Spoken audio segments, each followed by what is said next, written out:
बपुरा आना। कौन है जो बच जाए? इसके बाद में कथा आती है, भगवान सुखदेव जी ने कहा, राजन आज वहां राजा बलि गुरु जी की सेवा करते हुए रहने लगे। शुक्राचार्य ने राजा बलि के द्वारा विश्वजित यज्ञ कराया।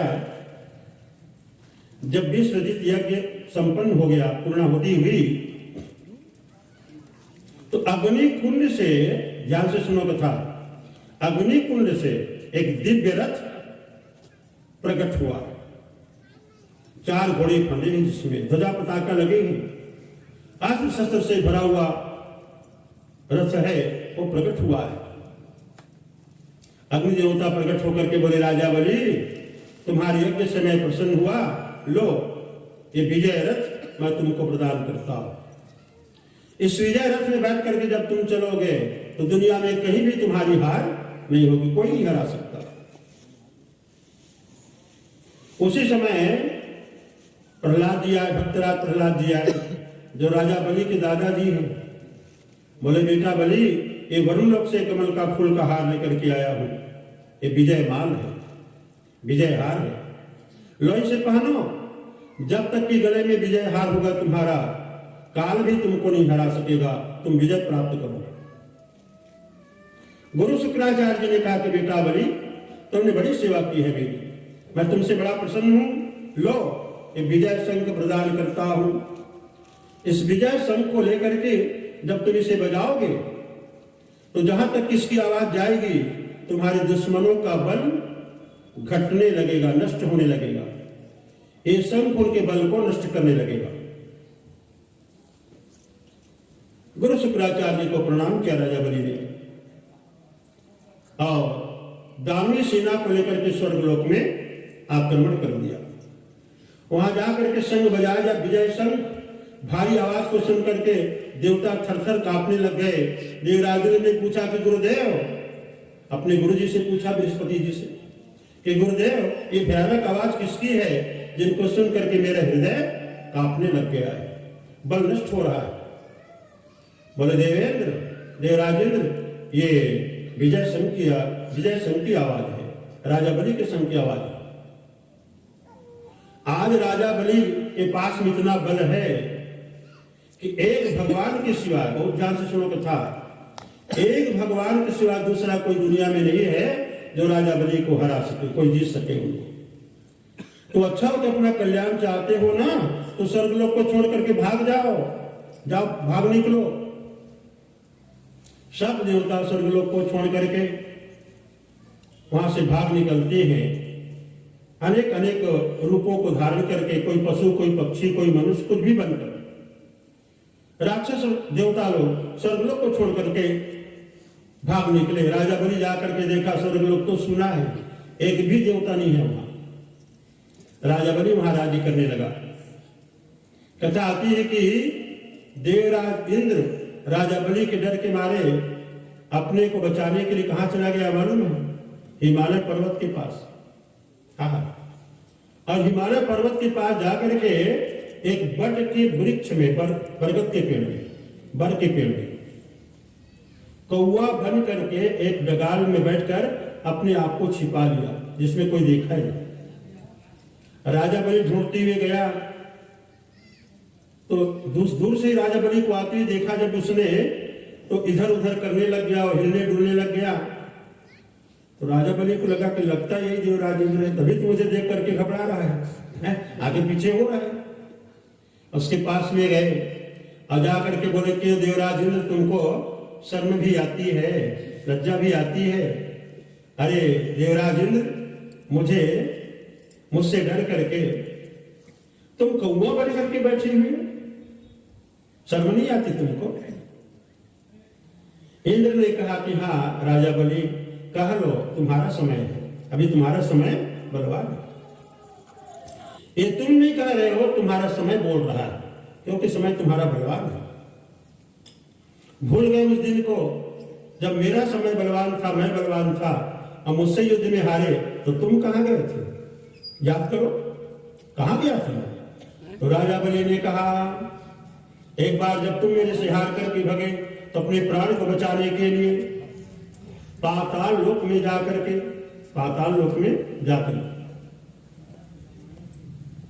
वहां गधा बनकर के खड़े हुए थे, गधा बनकर के खड़ा हुआ था। और जब मैं गया तो अपना दुम इधर उधर करने लगा, भूल गया अपने दिन को। ये भी कथा आती यहां पर।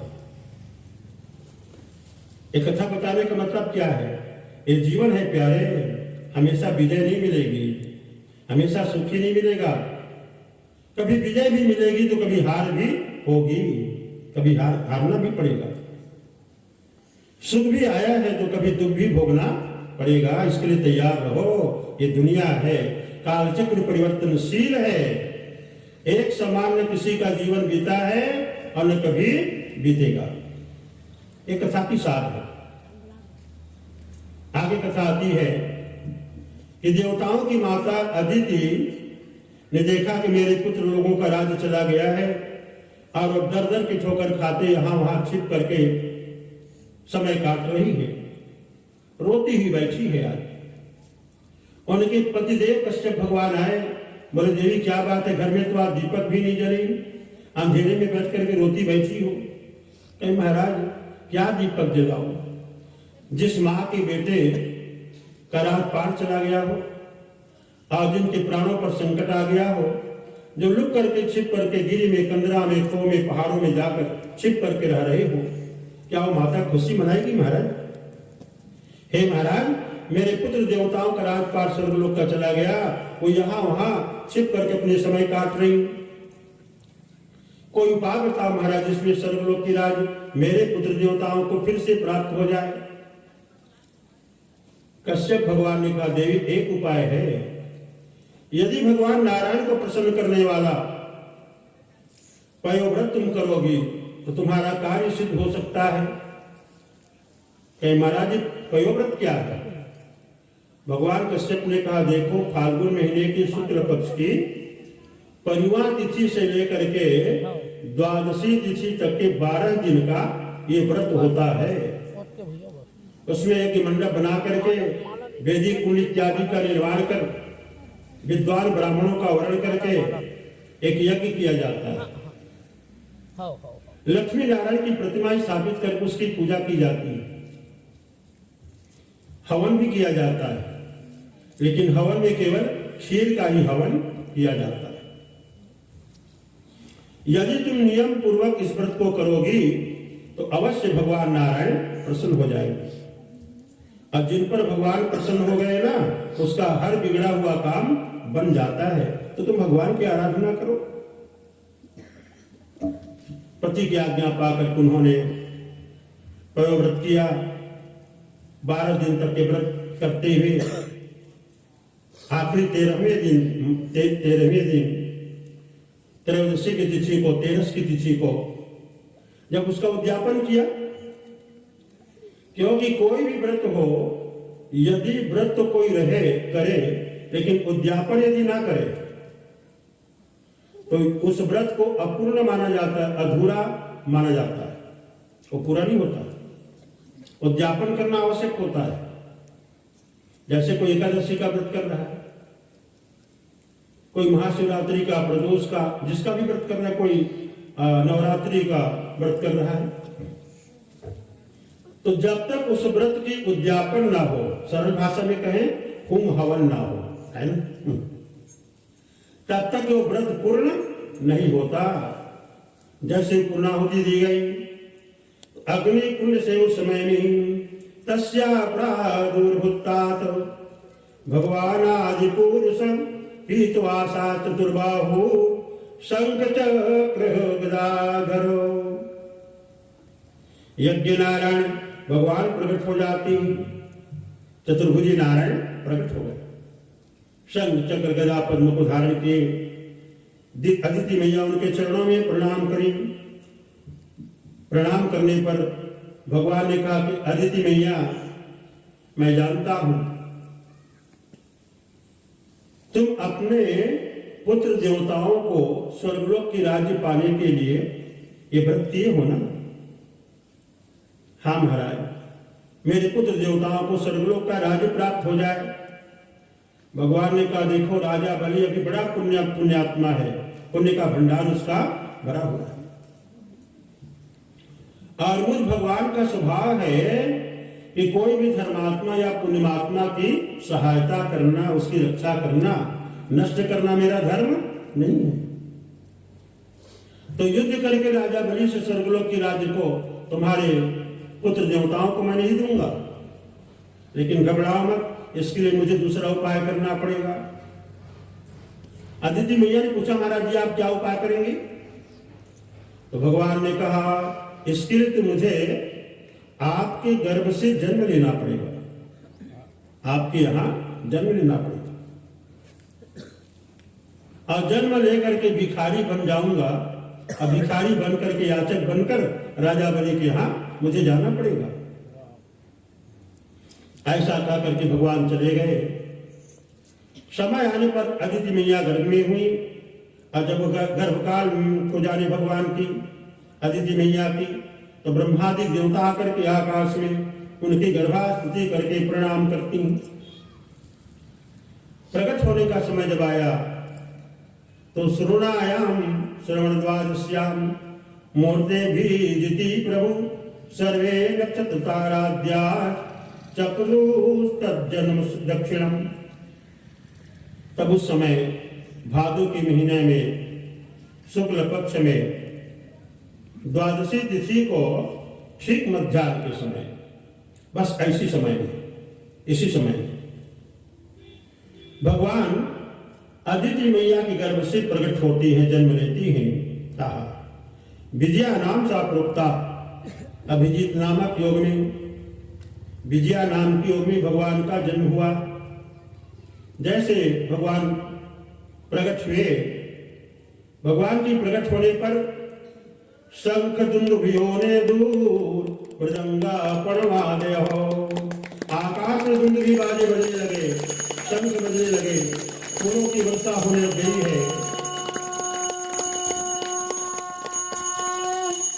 बोलिए वामन भगवान की जय। वामन के रूप में भगवान प्रकट हो जाती हैं। उस समय वामन भगवान का बड़ा सम्मान किया गया। सूर्य नारायण ने गायत्री मंत्र का उपदेश किया उनको। देवगुरु बृहस्पति जी ने उनको जनेऊ पहनाया। कश्यप ने उनको मेखला दी। पृथ्वी ने काले मृगचर्म को दिया। चंद्रमा ने दंड को दिया। माता अदिति ने वामन भगवान को कौपीन पहना दी। कौपीन माने निगोट, है ना, कमर में निगोटी पहना दी। और ब्रह्मा जी ने कमंडलू दिया। सप्तर्षियों ने पूषा पहनाई। सरस्वती जी ने रुद्राक्ष की माला पहना दी। यक्षराज कुबेर ने भिक्षा को रखने का, भिक्षा के अन्न को रखने का कमंडलू दिया। पहले जब आते थे लोग भिखारी लोग ना, साधु ब्राह्मण, तो कमंडलू लेकर के आते थे, है ना, कमंडलू दिया उन्हें। अब भगवती जगत जननी अन्नपूर्णा जी ने वामन भगवान के कमंडलू में पहली बार भिक्षा को दिया। पहली बार भिक्षा को दिया। जान दीजिए, मैं समिति से चाहूंगा कि वामन भगवान के स्वागत में कुछ न कुछ भगवान को भेंट किया जाए, क्योंकि कथा की परंपरा है। व्यवस्था करके कुछ न कुछ चढ़ाएं भगवान में, वो भेंट करें। तो उनका सम्मान हुआ। और सम्मान होने के बाद में वामन भगवान ने कहा, मैं जा रहा हूं। कहा तन्नरुदाया तटोत्तरे बले या ऋतुजस्ते भृगुकक्ष संज्ञके प्रवर्ति हंतो भृगुआकृतोत्तमं विचक्षतारा भृतम यथारं। भगवान ने कहा, देवताओं अब मैं जा रहा हूं जहां राजा बलि यज्ञ कर रहा है। 99 अश्वमेध यज्ञ पूरा हो गया है और 100वां अश्वमेध यज्ञ चल रहा है। कहां पर? भृगुकक्ष संघ के भृगुकक्ष नामक स्थान में। भृगुकक्ष माने भृगु कमंडल, है ना, भृगु कमंडल। भृगु कमंडल नामक स्थान है। और भृगु कमंडल कहां पर है? अरे आपके पड़ोस में तो है, वो जानते हैं ना, अरे मरकंटक में। हाँ, भृगु कमंडल तो मरकंटक में है। हाँ, वहां चले भगवान। खड़ाऊ पहने, छत्र धारण के, छाता लगाए, खड़ाऊ पहने, त्रिपुंड चंदन धारण के, रुद्राक्ष की माला पहने, वेद की पुस्तक लिए हुए और कमंडलू हाथ में लिए जा रहे भगवान। जब वामन भगवान को आते हैं देखा, राजा बलि और उनके यज्ञ में यज्ञ कराने वाले जितने साधु ब्राह्मण हैं इतना प्रकाशित थे भगवान सूर्य के समान कि दूर से ही सब देख करके ओहो, हाँ अहो भाग्य हमारे, लगता है साक्षात सूर्य नारायण है क्या, ये अग्नि देवता है जो स्वयं प्रकट होकर के आ रहे। नजदीक पहुंचे जब भगवान वहां, तो राजा बलि समय में भगवान की ओर देख करके बड़ा प्रसन्न हो जाते और कहने लग गए, महाराज जी, हे बटु ब्रह्मचारी, आपका स्वागत है, आइए आइए, हम आपका स्वागत करते हैं। दौड़ पर उनके स्वागत करने को लेकर के बैठाए उनको। महारानी विंध्यावली के समेत पांव पखारी, उनकी पूजा करी और पूजा करके बोले, महाराज आज तो मेरा यज्ञ संपूर्ण हो गया। यज्ञ नारायण जब आ गए तो यज्ञ नारायण के आने से आज यज्ञ मेरा पूर्ण हो गया, सफल हो गया मेरा जीवन। जिनके स्मरण करने से करोड़ों जन्म के पाप नष्ट हो जाती, वही परमात्मा आकर के हमें आप दर्शन को दे रही। हे बटु ब्रह्मचारी, धन्य है आपको जो आपने पधारा यहां करके। बताइए हम आपको क्या देंगे? जो कहेंगे आप वही देंगे हम। गैया चाहिए, सोना चाहिए, राजपाट चाहिए, गांव गौटी चाहिए, रथ हाथी घोड़े चाहिए। यह विवाह करने की इच्छा थोड़ी है आपकी, कोई ब्राह्मण कन्या से आपकी विवाह भी करा देंगे हम। भगवान ने कहा, नहीं राजन, ये सब नहीं चाहिए मुझे। तो फिर कैसे आए हैं आप? बताइए महाराज, आप जो कहेंगे वही दूंगा मैं।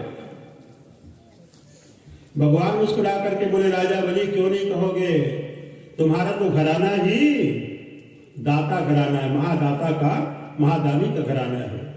तुम्हारे पुरखे भी बहुत महादानी रहे। तुम भक्तराज प्रहलाद जी के पौत्र हो ना, भक्तराज प्रहलाद जी के नाती हो, वो भी साधु ब्राह्मणों के बड़े पुजारी हैं। तुम्हारे पिता वैरोचन जो थे वो तो महान दानी थे, मांगने पर जिसने अपने सिर को भी दान में दे दिया, तो तुम क्यों न कहोगे? लेकिन राजा बलि, मैं तुमसे जो मांगूंगा मुझे विश्वास है कि आप अवश्य देंगे। हाँ महाराज, कहिए आप। तब भगवान से मैं बोले कि राजा बलि, पदानि त्रीणि दैतेन्द्र, पदानि त्रीणि दैतेन्द्र, संवितानि पदा मम, पदानि त्रीणि दत्तानि दैतेन्द्र, संवितानि पदा मम। महाराज मुझे और कुछ नहीं चाहिए, मेरे पैर को देखो। देख रहा हूं महाराज। अरे बामन जी, 1.25 हाथ की तो आपकी ऊंचाई है, 1.25 हाथ की आपकी ऊंचाई है। ये बौने शरीर में जो आपका पांव है ना, वो 4 अंगुल का है, देख रहा हूं मैं तो भगवान ने कहा, मेरे पांव के नाप से, तुम्हारे पांव के नाप से नहीं, मेरे अपने पैर के नाप से। पदानि त्रीणि, 3 पांव। क्या दे दे? धरती है, भूमि, जमीन। 3 पांव मुझे धरती दे दो, जमीन दे दो। जब भगवान ऐसा कहा ना, ओहो, राजा बलि खूब हंसने लग गया। ओहो, मैं तो आपको बड़ा ज्ञानी समझता था, लेकिन आप तो बिल्कुल अबोध बालक निकले, अनभिज्ञ बालक निकले। ये बताओ महाराज, और कभी मंगे हुआ, और कभी मंगे किसी से? लगता है मुझे आप ना पहली बार मांगने के लिए आए। भगवान ने मन में कहा तुम ठीक कहते हो राजा बलि, हमेशा तो देने का काम किया हूं, मांगने का काम तो आज ही कर रहा हूं मैं। सही बात है, मांगना आपको नहीं आया महाराज, क्या मांगा आपने? इतने बड़े में तीनों लोगों का राजा बलि, स्वर्ग लोक मेरा, पाताल लोक मेरा, मृत लोक भी मेरा, 3 लोक 14 भुवन मेरा ही है। उसे क्या मांगा आपने? 4 अंगुल के पैर से 3 पाव जमीन, क्या करोगे इतनी छोटी जमीन को लेकर? मुझे संतोष नहीं हुआ महाराज, आपसे मैं प्रार्थना करता हूं और कुछ मांग लो, और कुछ मांग लो। भगवान मुस्कुरा करके बोले कि हे राजा बलि, यावंतो विषया पृष्ठान त्रोक्यान्मादितेन्द्रियम् नाशक्नुवन्ति ते सर्वे प्रतिपूरायुतिं निपो।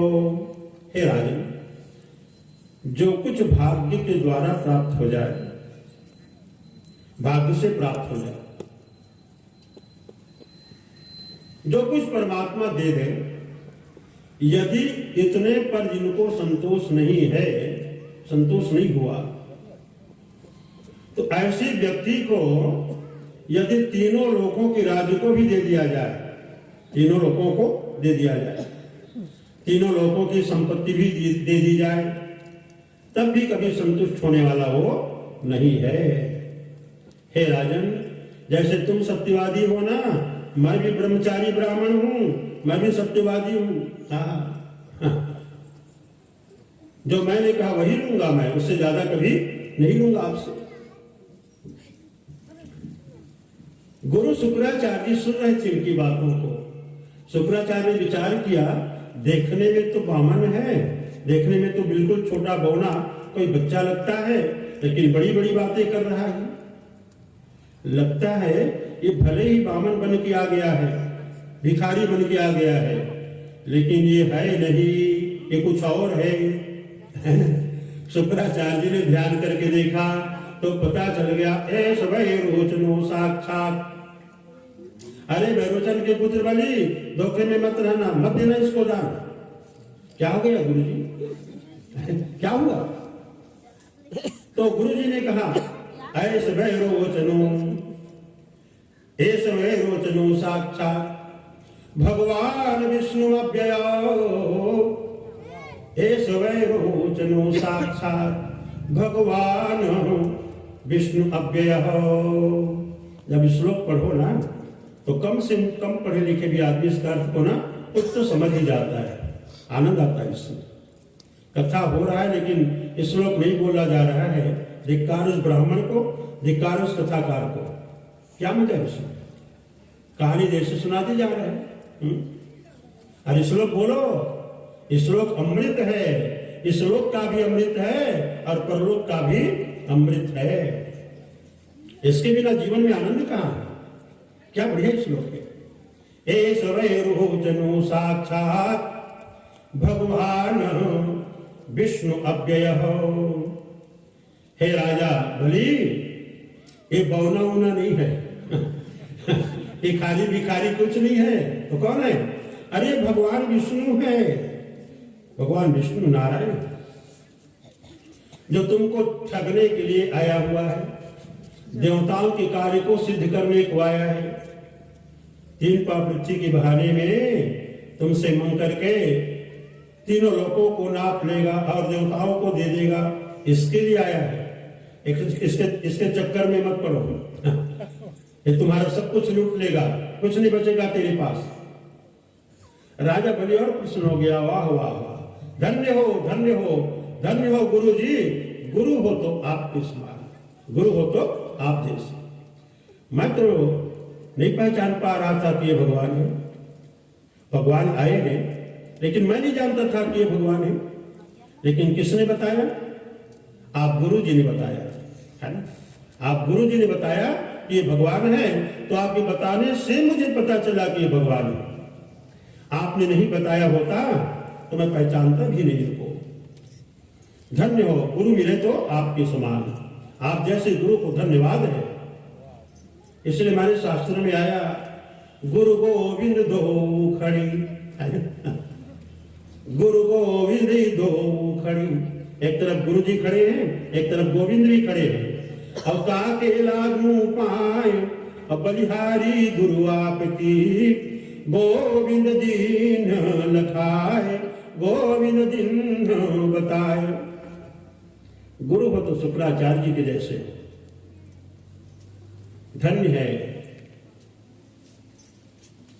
ऐसे शिष्य को जिनको ऐसा ज्ञानी गुरु प्राप्त हुआ है, जो भगवान को पहचान लिया और बता दिया कि ये भगवान है। गुरु क्यों बनाते भाई हम आप लोग? कुछ लोग कहते महाराज सबके गुरु जो लोग आते हैं हमारे यहाँ अपने अपने चेला के यहाँ, साल भर में कम से कम एक आध बार तो आते हैं, खाते पीते रहते बसते हैं और फिर कुछ विदाई भी लेकर के जाते हैं। आप नहीं आते महाराज, आप कैसे गुरु हो? हमारे पास शिकायत आती है, 5 साल हो गया, 10 साल हो गया, 15 साल हो गया, गुरुजी आप हमारे यहाँ नहीं आए। मैंने कहा भैया सुनो, भगवान कहीं कहीं मुझे खाने पीने को दे रहे हैं कहीं कहीं से मिल रहा है, और किसी प्रकार भगवान मेरी रक्षा भी कर रहे हैं, तो तुम्हारी विदाई लेने के लिए मैं नहीं आऊंगा। इसके लिए गुरु नहीं होते। लेकिन बहुत से लोग इसीलिए गुरु बनते हैं कि चलो चेला बना लेंगे ना तो खूब मुड़ने को मिलेगा, खूब विदाई मिलेगी। इसके लिए गुरु नहीं। सच्चा गुरु वो है जो अपने शिष्य को भगवान से मिला दे, भगवान तक के पहुंचा दे।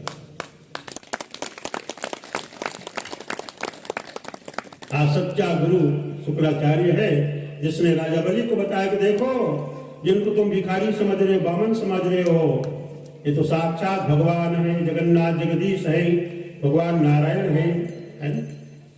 यहाँ सार्थकता है गुरु की। गुरु की बड़ी महिमा यहाँ सफल हुई। गुरु हो तो शुक्राचार्य से। और जो गुरु स्वयं भगवान को नहीं पाया है, न जानता है, तो भला चेले को क्या मिलाएगा भगवान से? और गुरु जी से पूछो, गुरु जी बताओ कितने दूरी पर है भगवान, अब कहाँ पर रहते हैं, कैसा उनका मकान है, कैसा उनका धाम है? गुरु जी कहेंगे बेटा हमने भी सुना है पुराणों में, पर आप तक के देखा नहीं है। ये बनावटी गुरुओं से कोई काम चलने वाला नहीं है। क्षमा करेंगे, किसी गुरु की मैं अपमान नहीं कर रहा हूं, पर सावधान जरूर कर रहा हूं। गुरु बनने से पहले भगवान को जान लो, और उनको जब जान लेना ना तब किसी को शिष्य बनाना, और उसी को शिष्य बनाना जो तुम्हारी आज्ञा मान करके भगवान को पाने के लिए तुम्हारे पीछे चल पड़े, उसको चेला बनाना। संसार को जो जाने वाला है उसको कभी चेला नहीं बनाना। लोभी गुरु लालची चेला नरकों जाके ताकत से हूं, हाँ ठेली के ठेला वारे दुनिया। हाँ, गुरु चेला का बड़ा बहुत महत्वपूर्ण संबंध है, लेकिन इसलिए नहीं है कि कुछ पाने के लिए कुछ ये सब व्यापार के लिए किया जाए, नहीं। क्षमा करेंगे इस बात को, कड़वी सत्य है। तो यहां शुक्राचार्य ने कहा कि राजा बलि भगवान है। गुरु जी आपको धन्य है जो आपने जब बता दिया, और मैं तो अनजाने में इनको दान कर रहा था, और जब भगवान ही भिखारी बन के आए हैं, याचक बन करके आए, मांगने वाले बन के आए, तब तो मैं अवश्य ही इनको अवश्य ही दूंगा। आओ भाग्य मेरे जो स्वयं भगवान ही मेरे दरवाजे में याचक बन करके आए हैं। राजा बलि ने कहा रे मूर्ख सुन, मूर्खता मत कर। गृहस्थी का धर्म है कि उसको दान अवश्य करना चाहिए, लेकिन ये भी बताया गया कि गृहस्थी को सर्वस्व दान नहीं करना चाहिए, सब कुछ का दान नहीं कर देना चाहिए। और सब कुछ का दान कर देगा जो गृहस्थी, तो उसके परिवार फिर क्या खाएंगे पिएंगे, कैसे रहेंगे? गृहस्थी को दान उतना ही करना चाहिए जिस दान को करने से उसका परिवार संकट में ना पड़े, उसका परिवार संकट में ना आए, उतना ही दान करने का उसका कर्तव्य है। और बोले राजा बलि देखो, कभी धर्म पालन में संकट आ जाए वहां झूठ बोलने से भी कोई दोष नहीं है। अच्छा गुरुजी, आज तक के गुरुजी लोग सत्य बोलो करके सिखा रहे थे, अब मेरे गुरुजी बता रहे कि झूठ बोल दो, तो झूठ भी बोलना चाहिए क्या गुरुजी? हाँ बेटा, कठिन परिस्थिति में झूठ बोलने से दोष नहीं लगता है।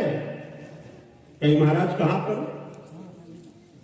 तो गुरुजी ने कहा, स्त्री सुनरमा विवाहे तो मृत्यर्थे प्राण संकटे गौ ब्राह्मणार्थी हिंसायाम नानितम स्याजुगुप्सितम। स्त्री अपनी पत्नी के साथ में मजाक करते समय झूठ बोलने का दोष वहां नहीं लगता है, क्योंकि मजाक है। विवाह है, यदि किसी कन्या का विवाह नहीं हो पा रहा है तो उसके विवाह करा देने के लिए कभी झूठ भी बोल दिया जाए तो वहां कोई दोष नहीं है। वृत्त्यर्थे, वृत्ति को बचाने के लिए, रोजगार को बचाने के लिए, धंधे को बचाने के लिए यदि कोई झूठ बोल दे तो उसमें कोई दोष नहीं है। प्राण संकट में पड़ गया हो तो प्राण को बचाने के लिए झूठ बोलने में कोई दोष नहीं है। गाय और ब्राह्मण के हित के लिए गौ ब्राह्मणार्थी हिंसायाम, गैया और ब्राह्मण के हित करने के लिए यदि झूठ कोई बोलता है तो कोई दोष नहीं है। और अंतिम आखिरी हिंसायाम, यदि किसी की हत्या होने वाली है और झूठ बोलने से उसकी हत्या रुक जावे और व्यक्ति बच जावे, तो मैं तो ये कहूंगा कि एक बार नहीं 1 लाख बार झूठ बोल देना, वहां कोई दोष नहीं है। ये 6 स्थान है।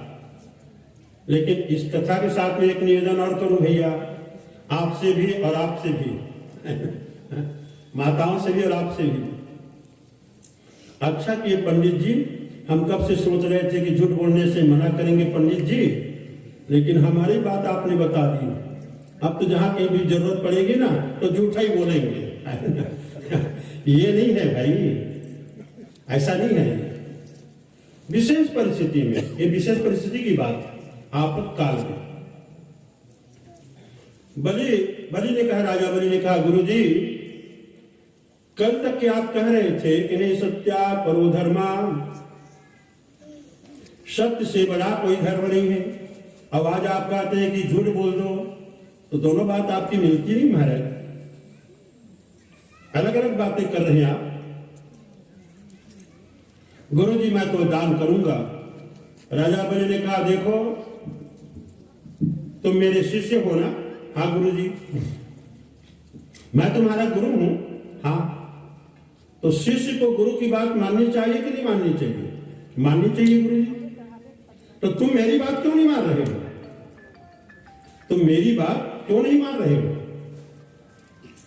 राजा बलि हंसता हुआ बोला, निवेदन करके बोले कि गुरुजी आपकी बात होती है ना तो कब के मान लिया होता मैं, आज तक की मानते ही आया हूं, आज भी मानता मैं, लेकिन ये आपकी आज्ञा नहीं है।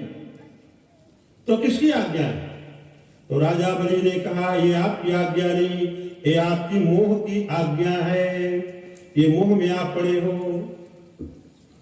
कि मेरे यजमान का राजपाठ ना जावे, राजगुरु, राज पुरोहित, राज पंडित मुझे कहते हैं, इसका राज चला जाएगा तो कल मुझे राज पुरोहित, राजगुरु कौन कहेगा? मोह में आप, मोह में पड़े हो आप। आपकी आज्ञा मान सकता हूं, आपकी मोह की आज्ञा में नहीं मानूंगा। बहुत ध्यान से सुने कथा, ये कथा बहुत ही निर्णायक है जीवन के लिए। शास्त्र में कहा गया कि माता पिता गुरु प्रभु कह मानी, अभी नहीं विचार करिए शुभ जानी। माता पिता गुरु की बात अवश्य माननी चाहिए, जो वो कहें हमें करना चाहिए, ये कहा गया। पर कब? जब माता पिता गुरु कोई भी हो, उनकी आज्ञा धर्म के विरुद्ध ना हो, धर्म के विरुद्ध ना हो, अधर्म करने की आज्ञा ना हो, असत्य बोलने की आज्ञा ना हो, अपराध करने की आज्ञा ना हो, तो जरूर मानिए। यदि जिस आज्ञा में अधर्म है कि उसके द्वारा अधर्म होगा, अन्याय होगा, उस आज्ञा को कभी मत मानिए, कोई दोष लगने वाला नहीं है, ये निर्णय है, यही निर्णय है। एक उदाहरण से आपसे निवेदन करूं, उसमें आप स्पष्ट समझ जाएंगे। एक गुरु जी थे, भांग पीने की बड़ी आदत थी उनकी। चेले लोगों से बोले कि भंग बनाओ, पिएंगे। चेलों ने बनाया, खूब भांग पिए। अब भंग का इतना नशा हो गया उसको, वो जमीन में लौटने पलटने लग गया, गिर गया। और बोले चेले से बुला करके कि अरे चेले, अब मैं मर गया हूं बेटा, अर्ची तैयार करके ले जाओ और चिता में रख के मुझे जला दो, तुम्ही तो मेरे सब कुछ हो। अब वो चेला क्या करे? जीते जागते गुरु को लेकर के जला दे, आज्ञा है ना गुरु की, तो क्या चेले का धर्म रहेगा? नहीं रहेगा।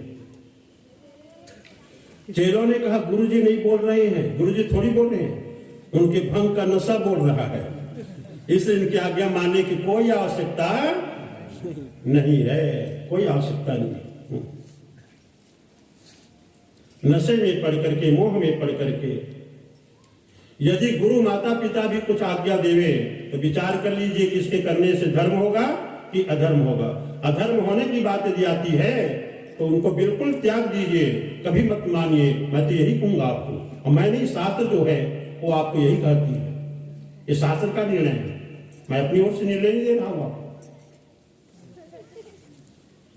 आगे कथा आती है कि राजा बलि को श्राप दे दिया शुक्राचार्य जी ने कि जब मेरी बात नहीं मानते जाओ, राजपाट तुम्हारे नष्ट हो जाए, श्री संपत्ति से विहीन हो जाओ। राजा बलि हंसने लग गया, देख लीजिए गुरु जी क्या हुआ, भगवान भी आए हैं तो मेरे राजपाट को लेने के लिए, आप बचाना चाहते थे, लेकिन आखिरी में आपकी इच्छा भी भगवान की इच्छा में जाकर मिल गई। नदी कितनी दूर दौड़ती हुई जावे, लेकिन आखिर समुद्र में ही मिलना उसको पड़ता है। अब अंत में समुद्र में ही जाकर के मिलता है। मनुष्य चाहे जितनी इच्छा करे, लेकिन अंत परमात्मा की इच्छा में ही जाकर के हमारी इच्छा मिल जाती है, उससे अलग कभी नहीं रह सकते। हर इच्छा भावी बलवाना, जब भगवान की इच्छा हो गई तो कोई रोकने वाला दुनिया में नहीं है। और तब राजा बलि ने भगवान के पांव पखारे, संकल्प के लिए बोले गुरुजी, वामन जी आप संकल्प पढ़ो, हम संकल्प करते हैं आपको दान करने का। एक कलश में जल भर करके रखा गया, जिसमें अनवरत जल का धार गिर रहा था।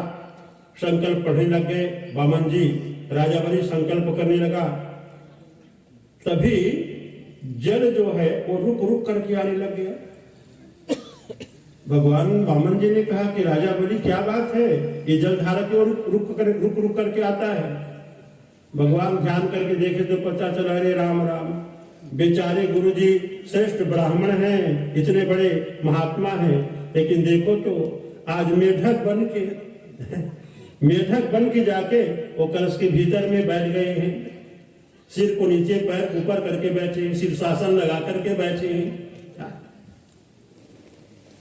हाँ, अरे शुक्राचार्य, दान में बाधा पहुंचाना चाहते हो, लो इसका भी दंड तुमको भी मिलेगा।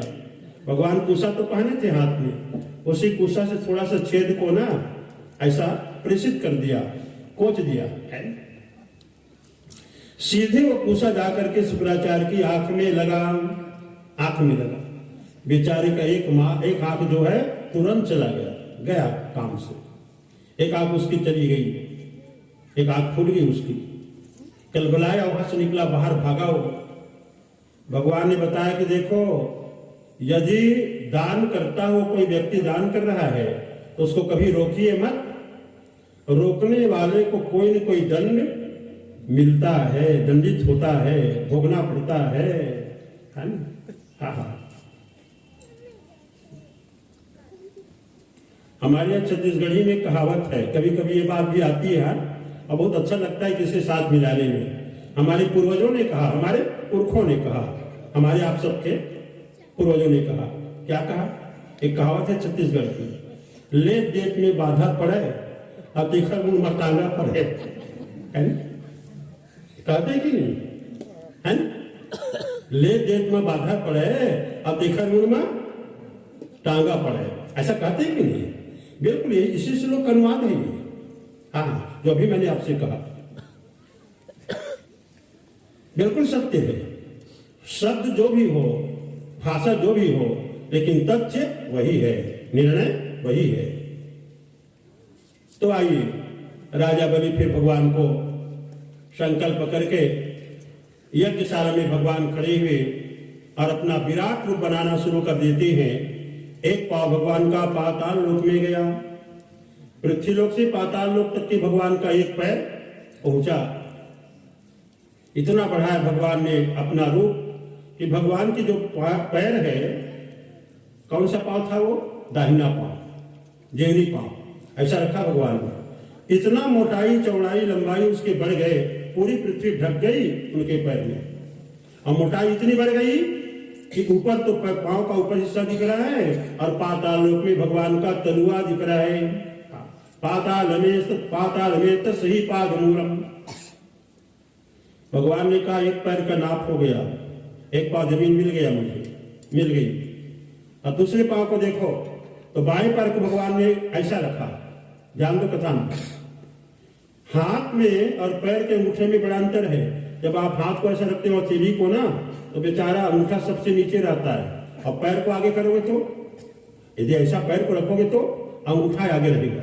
इस करके देख लो, बैठे हो, है ना, अंगूठा आगे रहता है। ऐसा करके नापा भगवान ने। इतनी मोटाई और लंबाई उसकी बढ़ी, पूरा आकाश ढक गया उनके पैर से। और अंड कटाह, ब्रह्मांड को फाड़ करके, छेद करके भगवान का जो अंगूठा है ब्रह्मलोक में पहुंचा। और ब्रह्मा जी उसी अंगूठे की पूजा करके, जल लेकर के भगवान के अंगूठे की स्नान करा करके, उस जल को कमंडलों में रख करके पूजा किए, प्रणाम किए।